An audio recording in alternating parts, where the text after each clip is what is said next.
Welcome to இது வேற level சமையல்.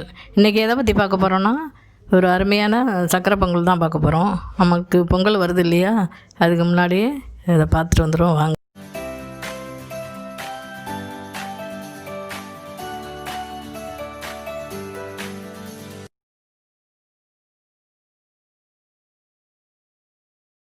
கால் கிலோ பச்சரிசி, கால் கிலோ மண்டை வெல்லம், இது 50 நெய், கொஞ்சம் முந்திரி பருப்பு, கொஞ்சம் திராட்சை, ஒரு 5 ஏலக்காய்.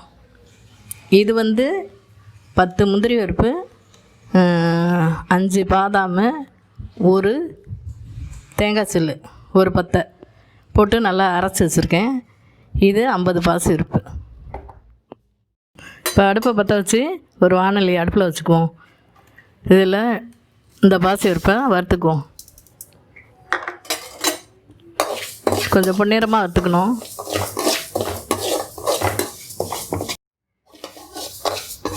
பாசி பருப்பு இந்த அளவுக்கு வறுத்தாச்சு.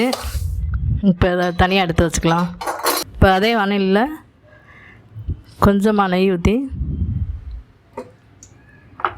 இந்த முந்திரி பருப்பை வறுத்துக்கணும்.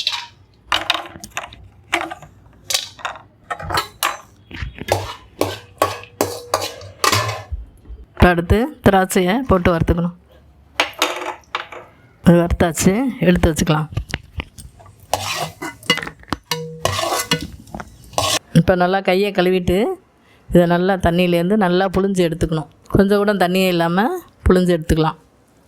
இப்போ ஒரு குக்கரை அடுப்பில் வச்சுட்டு இதில் 3 கப்பு தண்ணி ஊற்றிக்கலாம்.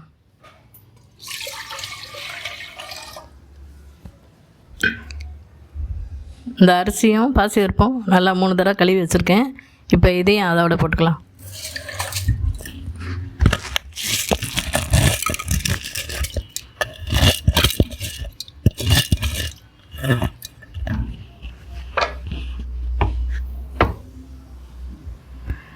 இப்போ குக்கரை மூடி ஒரு 5 விசில் வச்சுக்கலாம்.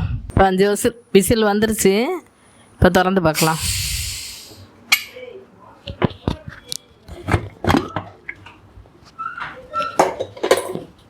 நல்லா குழைய வெந்திருக்கு. நம்ம எந்த கப்பால் அரிசியும் பருப்பும் எடுக்கிறோமோ அதே கப்பாலே 3 கப்பு தண்ணி ஊற்றிக்கணும். இன்னும் உங்களுக்கு குழையமாக வேணும்னா இன்னும் ஒரு 1/2 கப்பு சேர்த்து ஊற்றிக்கலாம். இந்த மண்டபம்லாம் பாகு வெல்லம், பார்க்கும்போதே தெரியும் உங்களுக்கு, இலகலாக இருக்கும். இதில் கல் மண் எதுவும் இருக்காது, அதனால் அப்படியே போட்டுக்கலாம்.